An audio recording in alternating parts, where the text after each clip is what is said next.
There are many unknown secrets about the Pokemon franchise that most people don't know about.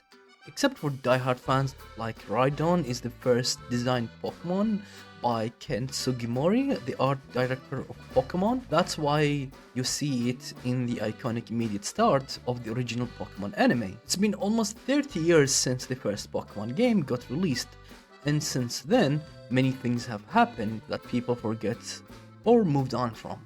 And I would like to share 5 facts that you probably didn't know about Pokemon. Unless you're a huge fan, you probably already knew at least some of them. First, like and subscribe. Okay, first, Pokemon used to be called Pocket Monsters first, before its international distribution. And you can see that in the Japanese version of the original anime, the Indigo League season in its intro. But when the game was going to be released internationally, the title of the games and anime changed to Pokemon with an acute accent to make it catchier and easier as a Japanese word composed of English loanwords. Today, Pokemon refers to the creatures in the games and the company that owns Game Freak. The game's developer and Creatures Inc., the company behind the cards game. Second, almost all Pokemon got a beta name. These names are different from the names that are used in the finalized version that gets released to the public for different reasons. Like during development, the artist and developers will need something to call what they are working on.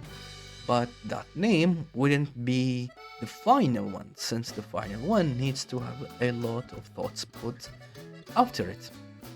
In the games, unlike the anime, Pokemon, except for Pikachu, don't use their names to communicate like the anime, because unlike the anime, the developers had very limited hardware.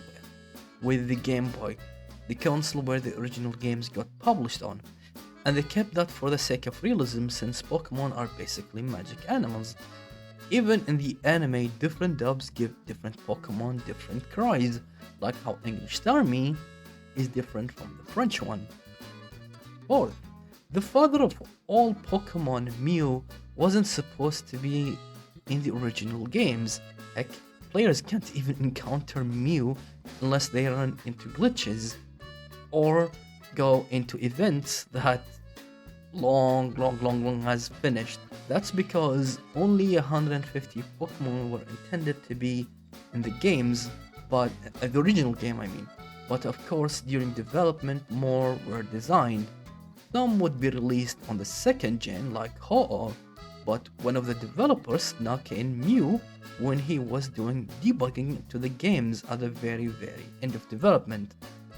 When they realized that catching a Pokemon like that was popular, Game Freak started sneaking in Pokemon in the game codes and making these Pokemon available only in events as a type of marketing to the games to increase the chances of word of mouth. Finally, fifth, let's talk about one of Pokemon's most popular features that I didn't know about. The shinies.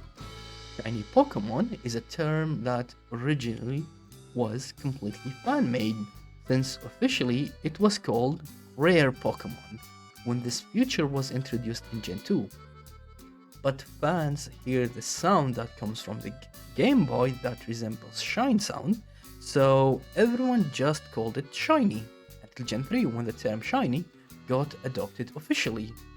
It's not really known why shinies existed to begin with, but since there was color when this feature first introduced, a shiny Pokemon would be identified by the stars that surround it and the sound that comes up when such Pokemon with stars around it shows up. So it's probably the Pokemon company realizing that adding rare Pokemon, just like they did with Mew, that are different from the others and it's an event exclusive Pokemon like Mew would be popular. So they added it and they chose the stars and shining sound so that player recognize such Pokemon. So these are the 5 quote-unquote secrets, or more like facts, that I wanted to share. I know that some of them are, or all of them are already known by fans, but I hope that at least one was new and that this was entertaining. See you in the next video, goodbye.